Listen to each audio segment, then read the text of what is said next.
Oke guys, kembali lagi di channel Baja Farmasi Klinis. Kali ini kita akan belajar lagi seputar SKB farmasi. Jadi ini ceritanya saya dikirimi soal Mbak Nilam. Tapi soalnya ini ada bab farmasi industri. Padahal kalau kita lihat di kisi-kisinya itu punyanya apoteker dan asisten apoteker itu kelihatannya ndak ada, tapi ya ndak apa-apa, kita jawab saja soalnya. Oke, langsung saja.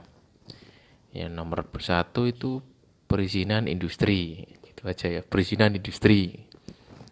Untuk perizinan industri sendiri itu ada di Permenkes nomor 1799 tahun 2010 tentang industri farmasi. Jadi untuk perizinan industri ini mempunyai syarat ya guys. Yang pertama itu badan usaha berupa PT, kemudian punya rencana investasi dan kegiatan pembuatan obat, kemudian memiliki NPWP.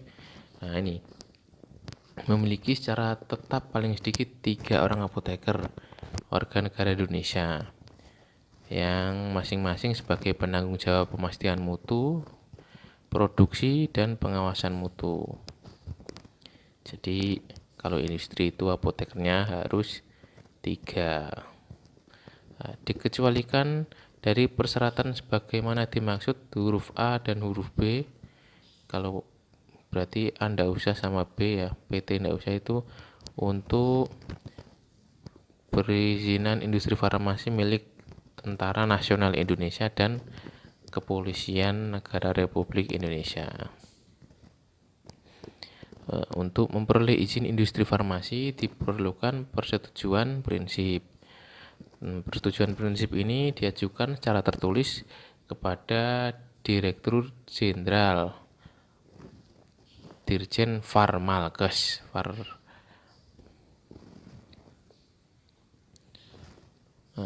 Dalam perkembangannya di tahun 2018 ini ada Permenkes tentang pelayanan perizinan berusaha terintegrasi secara elektronik sektor kesehatan. Jadi izinnya ini terintegrasi secara elektronik dalam itu online ya, atau lebih kita kenal OSS, online single submission, di Permenkes nomor 26 tahun 2018 ya. Jadi jenis perizinan usaha sektor kesehatan ini termasuk di dalamnya itu ada izin usaha industri farmasi.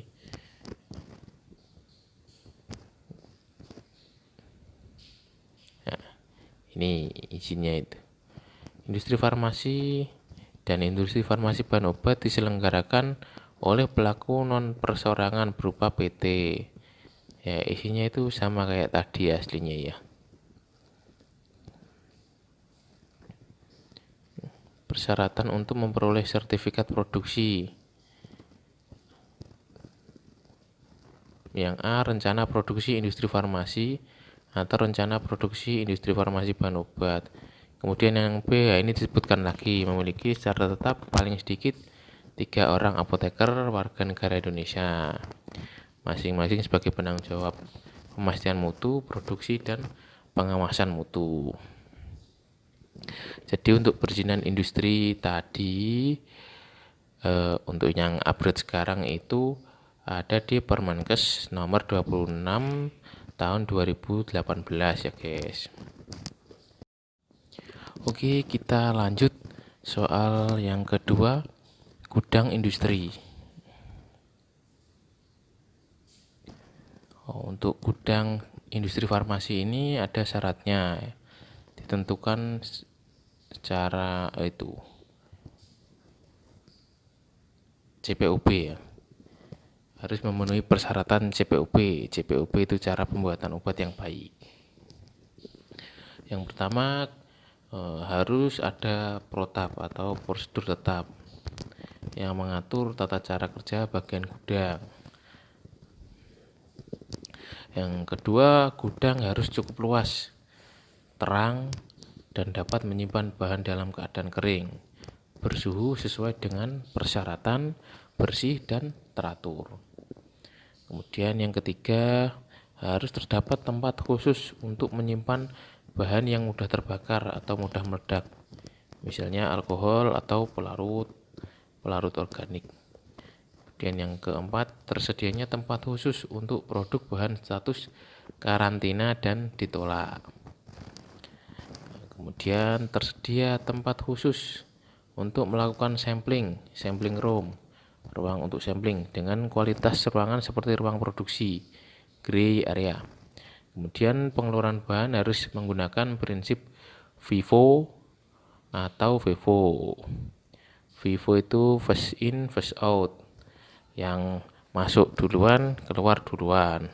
Kalau FIFO itu first expired, first out.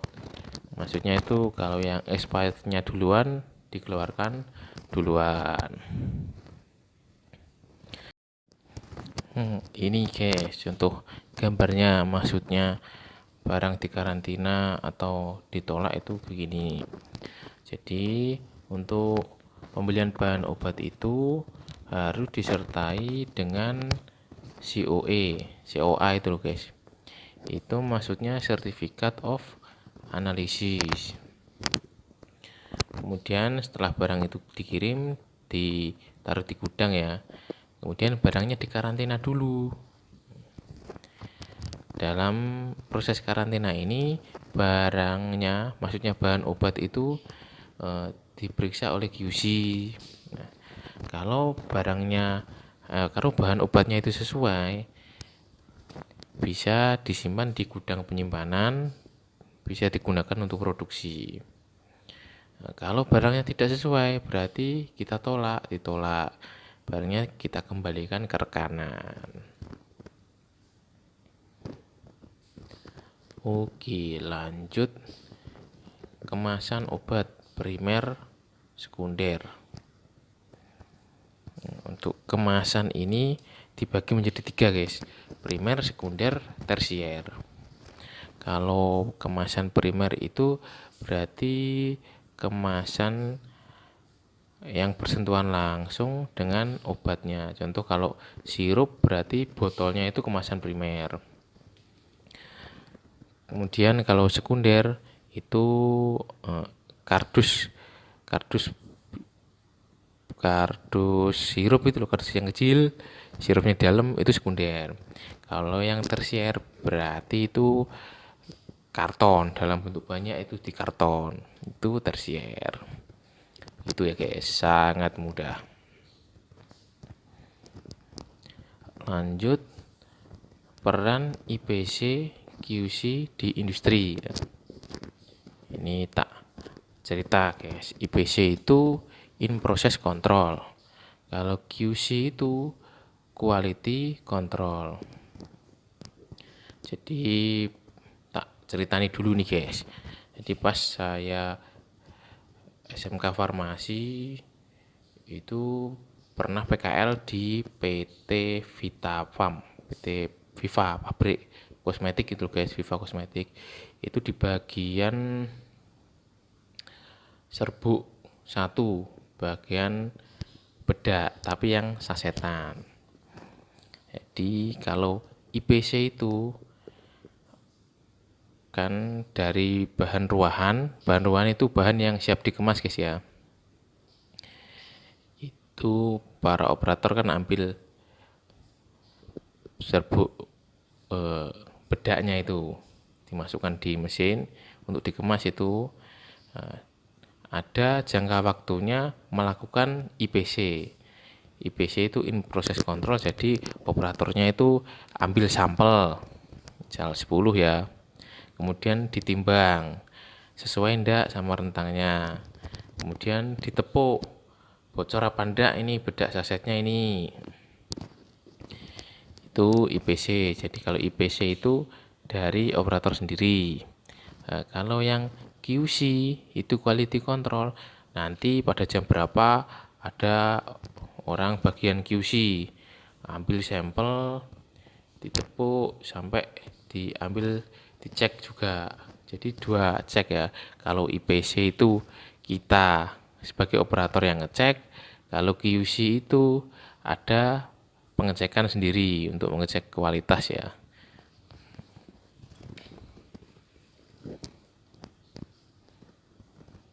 Nah, ini ada lagi QA. QA itu Quality Assurance. Jadi ini ada sangat lengkap ini. Kalau orientasi QA itu ke pencapaian mutu, kalau QC itu pelaksanaan dari prosedur. Nah, lanjut. Oke, lanjut. Nomor 5, maksud pulvis effervescent. Untuk pulvis sendiri ini dibagi menjadi 4 ya guys. Kita langsung ke pulvis effervescent ini. Jadi sebelum ditelan ini dilarutkan dengan air. Nah, kalau yang biasanya yang di TV-TV itu kan kayak CDR, redoxon, itu tablet effervescent dilarutkan dalam air, itu nanti keluar gasnya.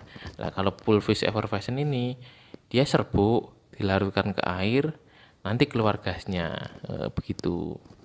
Contohnya adem sari, ya tuh guys.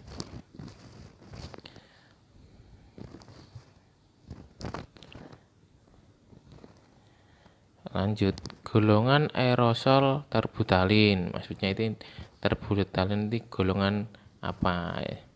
Terbutalin ini termasuk golongan beta 2 agonis ya guys ya. Dia sebagai bronkodilator. Golongan B2 agonis ya. Lanjut, efek samping obat yang menyebabkan rhabdomyolysis. Rhabdomyolysis ini merupakan gangguan jaringan otot ya guys ya. Nah, ini yang saya cari itu obat-obat golongan HMG-CoA reduktase. Ini merupakan golongan obat yang paling sering menyebabkan efek samping ini. HMG-CoA reduktase itu golongan statin guys. Jadi simvastatin, atorvastatin, ya, itu menyebabkan rhabdomyolysis ya guys. Lanjut, penimbangan gliserin bagaimana? Kita lihat bahannya ini ya, gliserin. Ini sediaannya cair. Kalau ditimbang berarti kita menggunakan apa? Ayo, cawan porselen. Gitu aja guys. Gampang.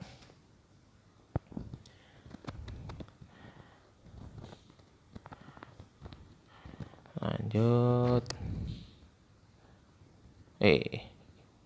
Kejablasan guys. Mesin tablet dapat mempengaruhi produk obat, kenapa? Nggih toh, mesti mempengaruhi.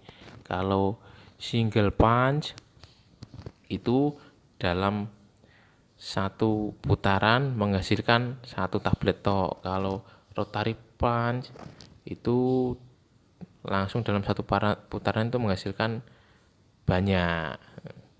Jadi tinggal dilihat ini single atau rotary. Mesti mempengaruhi tuh guys. Satu karo banyak ya.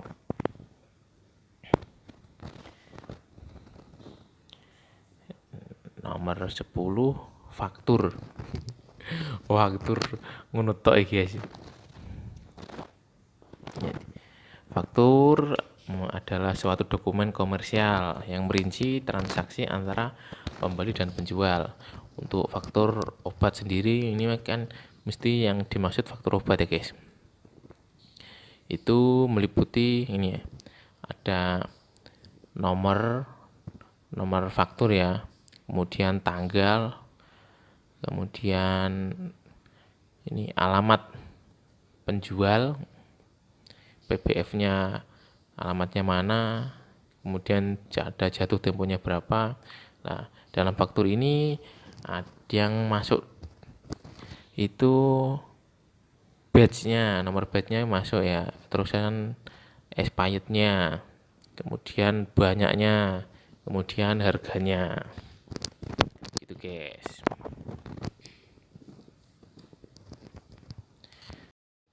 Oke, lanjut. Nomor 11, SP. SP ini surat pesanan paling. Untuk SP ini saya ambil dari itu lampiran Peraturan Badan POM nomor 4 tahun 2018, guys. Jadi ini ada SP narkotik, SP psikotropik, SP prekursor, sama SP biasa ya. Nah, ini SP narkotik ya, contohnya. Kalau narkotik psikotropik itu rangkap 3 SP-nya. Nah, kalau narkotik ini satu sediaan tok, guys, tidak boleh jadi satu gitu loh. Nah, khusus narkotik ini satu sediaan tok. Ini dengan narkotika yang dipesan adalah sebutkan nama, bentuk sediaan, kekuatan, jumlah, dan dalam bentuk angka dan huruf. Lanjut kita ke SP psikotropik ya. Ini hampir sama.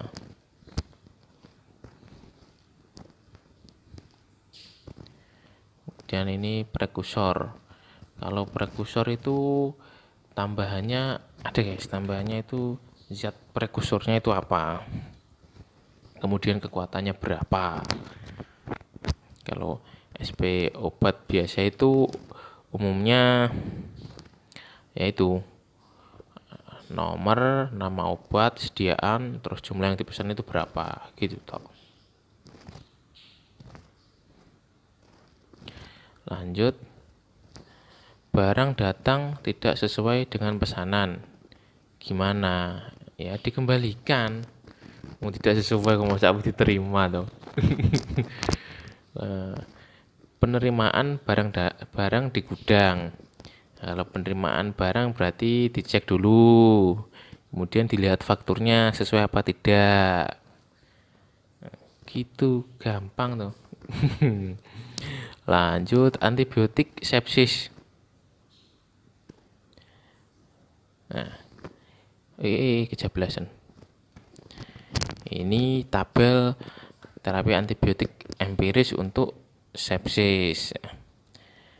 Bisa dipelajari ya, guys. Umumnya kalau di kulit itu, kalau di rumah sakit biasanya menggunakan meropenem.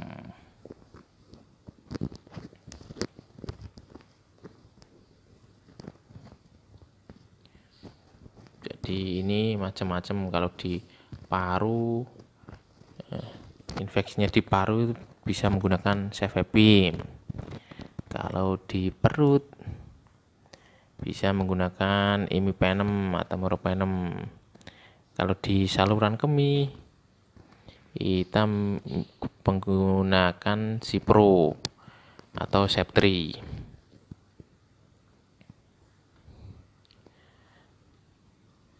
Lanjut, cek sputum suspek TBC berapa kali?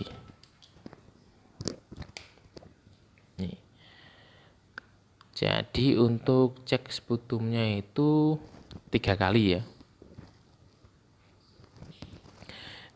SPS. Jadi sewaktu dikumpulkan pada saat pasien TB datang berkunjung pertama kali.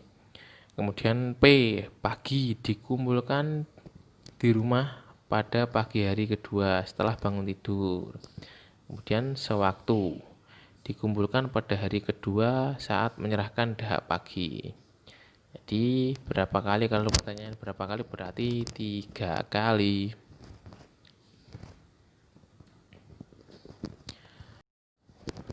Lanjut, Nomor 17, efek samping obat SABA. SABA itu short acting ya.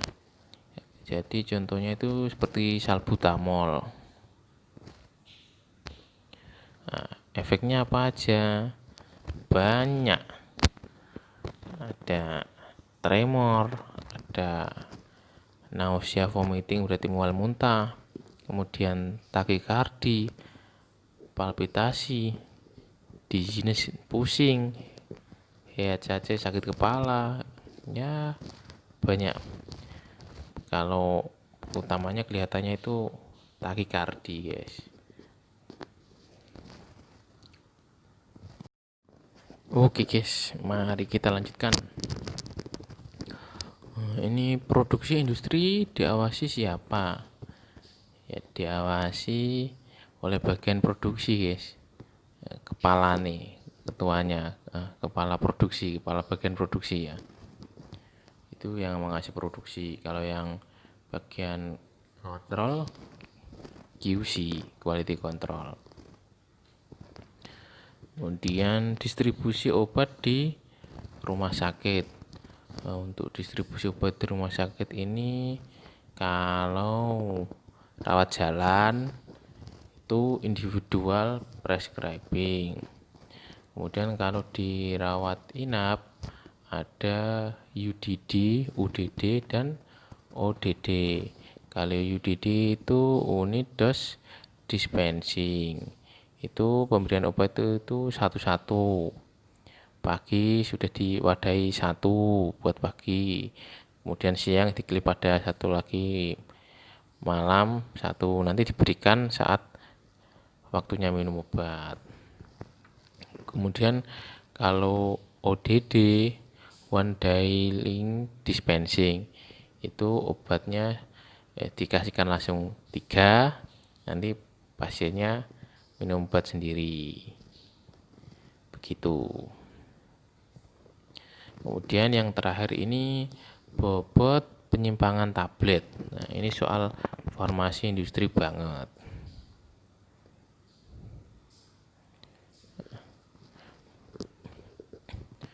Jadi untuk penyimpangan ini maksudnya di keseragaman bobot. Ini saya buat pembahasan rincinya sekalian guys. Untuk cara menguji keseragaman bobot itu ya guys, jadi diambil 20 tablet untuk sampel, kemudian ditimbang satu persatu. Nah, pas nimbang itu dicatat hasilnya guys, kemudian dihitung bobot rata-rata. Kalau tabletnya itu bobotnya rata-rata 25 mg atau kurang, itu penyimpangannya itu 15 sampai 30. Kalau bobotnya 26 sampai 150 mg, nah penyimpangannya itu 10 sampai 20%. Berarti semakin berat bobot tablet itu semakin kecil harusnya penyimpangan tabletnya ya guys. Ini uji keseragaman ukuran. Keseragaman ukuran ini yang diambil 10 sampel tablet, kemudian diukur diameter dan tebal masing-masing menggunakan jangka sorong. Kemudian catat hasil pengukuran masing-masing tablet. Nah, indikatornya tablet yang baik memiliki diameter tidak lebih dari 3 kali dan tidak kurang dari 4/3 tebal tablet. Ini uji kerapuhan tablet guys. Uji kerapuhan tablet itu kita menggunakan alat variability tester. Jadi ambil 20 tablet guys. Kemudian tablet tersebut dimasukkan dalam piringan akrilik lewat samping guys. Dimasukkan, kemudian tablet itu diputar di setting sebanyak 100 putaran selama 4 menit. Kemudian setelah selesai itu keluarkan tablet, kemudian timbang lagi. Begitu. Yang dihitung itu setelah dilakukan uji kerapuan kan diputar itu, kemudian ditimbang itu hilangnya berapa. Nah, indikatornya itu tablet dianggap rusak bila kerapuan lebih dari 1% hilangnya ya guys. Hilangnya lebih dari 1% itu tabletnya masuknya tablet yang rusak. Wah, ini selanjutnya uji kekerasan tablet. Uji kekerasan tablet ini alatnya hardness tester. Cara kerjanya itu 5 tablet ya, diujikan satu persatu. Nanti itu setelah tabletnya itu dicepit di alat hardness testernya itu nanti akan muncul angkanya. Kalau tablet oral itu indikatornya 4-8 kilogram. Satuannya hardness tester niku kilogram guys.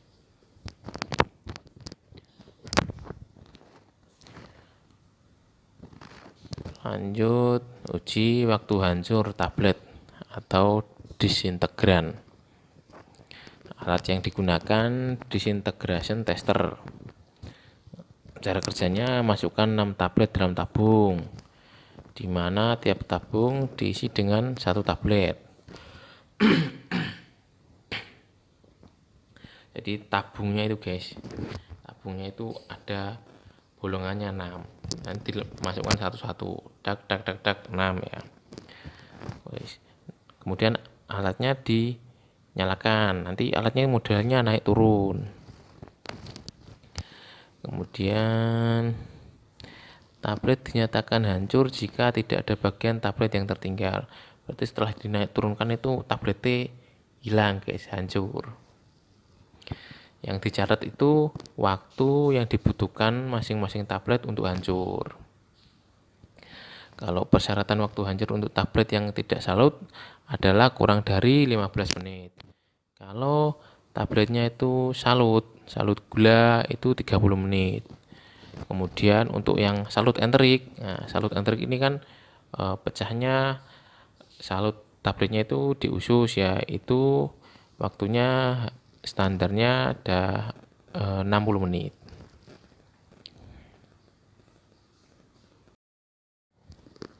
Lanjut, ini uji disolusi. Uji disolusi ini merupakan pengujian yang dilakukan terhadap sediaan padat untuk mengetahui proses melarutnya senyawa aktif dalam media pelarut untuk diabsorpsi. Nah, alatnya ini dissolution tester. Jadi cara kerjanya ini masukkan jumlah volume media disolusi yang tertera pada masing-masing monografi. Ini pasang alat. Nah,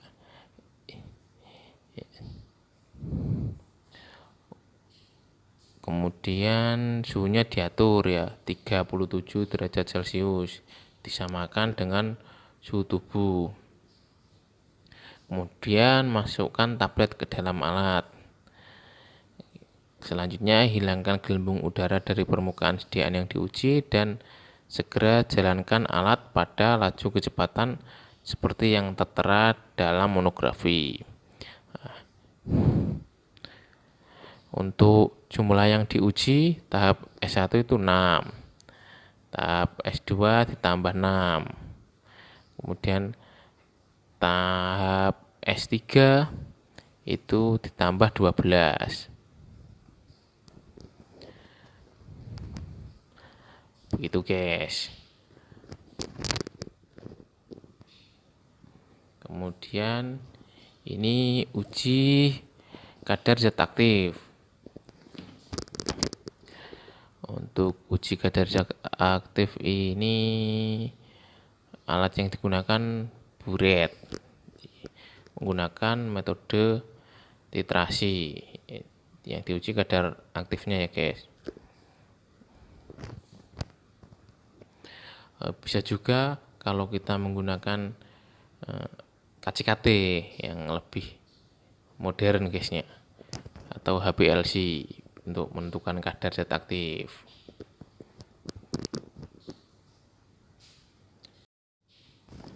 Oke, ini lanjut uji stabilitas tablet. Uji stabilitas ini menguji ketahanan suatu sediaannya ya guys. Alat yang digunakan ini climatic camber. Nah, untuk uji stabilitas ini ada jangka panjang sama dipercepat. Kalau jangka panjang ini suhunya 25 sampai 27 dengan RH kelembapannya itu 60 sampai 65 ya. Dilakukan sampai waktu kadaluarsa. Jadi misal kadaluarsanya 5 tahun, pengujiannya juga 5 tahun. Kalau uji stabilitas dipercepat itu suhunya lebih tinggi, yaitu 40 sampai 42 atau kurang lebih, bisa kurang bisa lebih ya, berarti 38 sampai 42 derajat Celcius dengan kelembapannya RH-nya 70 sampai 80%. Dilakukan selama 6 bulan. Interval pengujiannya pada bulan ketiga dan ke-6. Begitu guys. Selesai. Selesai sudah belajar kita kali ini. Salam farmasi klinis. Semangat belajar.